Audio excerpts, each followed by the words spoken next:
And she was able to instill confidence. Yes, and I had the same experience with She that, was wonderful. After the surgery, she came to visit me, and she would talk to me while she was holding onto my big toe, which I thought was hysterical. But, so she always made me laugh, and then the interns come in, and the interns are all 3 years old. And I was joking with them. I said, "Oh, look, it's the cast from Grey's Anatomy." Yeah. Homecoming. Came home, and there was a squirrel in the house. It's better than some other things. Yeah. The interview? Yes, at the time, I had a job, but I lived in Remsenburg out on the East End, and we were selling our house, and we were going to move back home to Sayville. We were going to build a house. We had all this opportunity to do this. But since the time I had been living in Remsenburg, I wanted to teach in this cute little school, and a wonderful little school that educated my girls. I just loved the school. And wouldn't you know it, right before the surgical date, I get the call for an interview. So I had to wrap myself up good and pretend I was in good shape.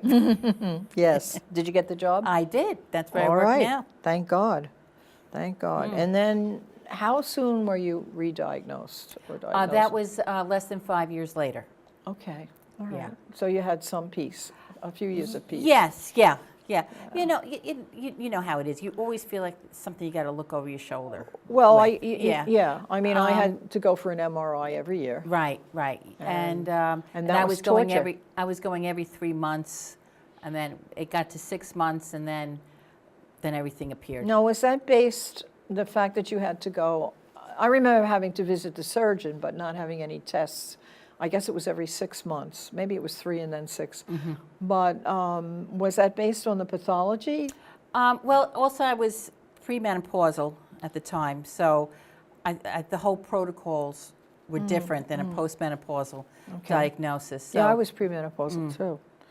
So, and then you were re-diagnosed, and that was a whole different. That's not in the book. It's the last chapters. Okay. In the book. Yes. Yeah. Yeah. So, you wrote a letter to the surgeon he's really the radiologist? The radiology oncologist. What is it with those people? Is it their exposure to radiation? I don't know. They just don't have good people skills. Because every person I dealt with was also wonderful, and the radiologist, he was just disconnected from the whole thing. He was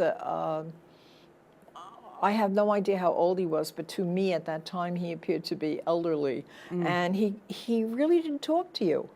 Yeah. And the only thing he wanted to do was he wanted to see how burned I was. There you go. when I finished the treatments, I brought them in, the whole staff. I brought them in the traditional cookies, etc., whatever it was, and I addressed the thank you card.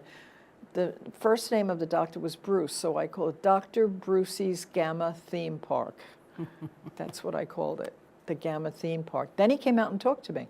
You got a cookie. Well, I was so upset with these people, I wasn't bringing them cookies.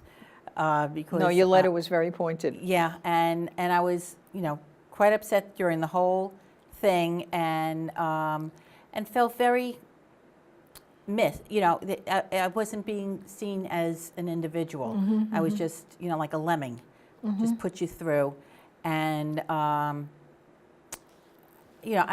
was very discouraged, and the doctor was not that forthcoming. And again, she was only concerned about how burned I was. Yeah. And really couldn't understand why I didn't like the lotion she had suggested. To me, it smelled.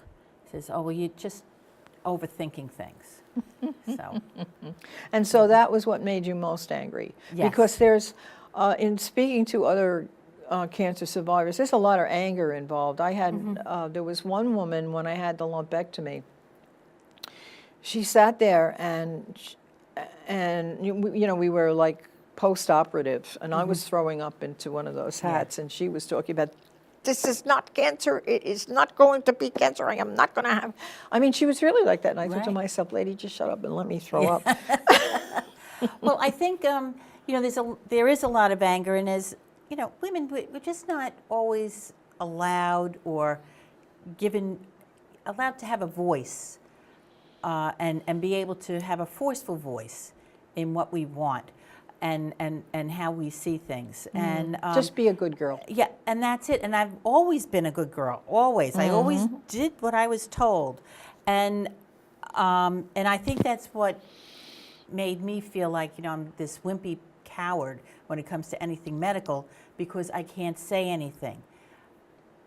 The radiation was the last part of the treatment, and by that time I was having a lot of good feedback and a lot of good experience being able to voice what I needed to say, through the journaling, through the emails, and then I was able to, put this forth Write that letter. to my doctors Right. and everything. So when I came upon a wall with the radiologist, I had the tools to stand up for Right. myself. So would you say that's how you changed during the experience? You became more assertive? Yeah, I think Yeah, I think so I too. go with my guts more Right, than right, than I had Yeah. beforehand. I developed a big question. mouth. Yeah, I'll question something first. So how is the book received? Who's your audience? Well, my audience is primarily women. Oh, sure. And I was, I think it's really an audience for anybody, because who hasn't been touched by cancer Yeah, absolutely. in some way. Absolutely. The book itself, it's been slow. At first it was good, it was exciting, and the whole thing, but it's been a slow slog. Upon with my publicist, it was like you have to apply to awards, you have to do this, and the indie company, She Writes Press, was all about, they have a blog, they have a thing. There's some writers who can really speak to their audiences and have the time for it. I still have a day job. And the other side of it is, I don't like talking about it so much. Yes. This is kind of like really a tough thing to do Well, for me right now. it is, because I have to say that my whole thing was, okay, I did it. I'll do all the tests they tell me to do every year, and in between times, I'm not thinking about this. I am not. Right. My whole thing was, and that was probably my anger. I am not becoming my cancer. Exactly. I'm not being defined. I don't want to go down as being the person who had cancer and wrote about it. Yeah. You can call me a nut. You can call me anything else, anything but else, don't but define I me am by not- I'm What not- surprised you about this whole experience? I was surprised by the cost. By the what? By the cost of it all. Oh. And I was really surprised. I didn't think it was going to cost as much. Oh, yeah. And I'll probably, spend years trying to just come out even. But I was surprised at that. I was also The surprised. cost of the book or the cancer? What am I supposed to be? Well, either one. But okay, the book. Oh, I'm talking yeah. about the book. The cost of the book is ridiculous. Yeah, To that's do what I'm talking to about. do anything at all. Yeah, It was surprising. and so I've learned that my next book, I really need to just write for the audience I can speak to. I have a hard time speaking to this audience. I don't have answers No. to women. I don't have answers for them. So we have like 45 seconds left. Okay. What's your message to your readers, to writers, to people with cancer? Writers, right. And also for those with cancer to write, I believe the journaling was a saving grace. Okay. It was something that, you find your voice, find your center, so that you can get up and get through and go Cope. by your day and live your day. Yeah. Live Yes, your day. live your life. Live your life. It's not always about this The insidious treatment, disease. the ports. Right. The whole 9 yards. Yes, Yeah. yes. So thank you for Well, thank bringing you. this to everyone's attention. Oh, good. Well, thank you. This was kind of fun. We're done.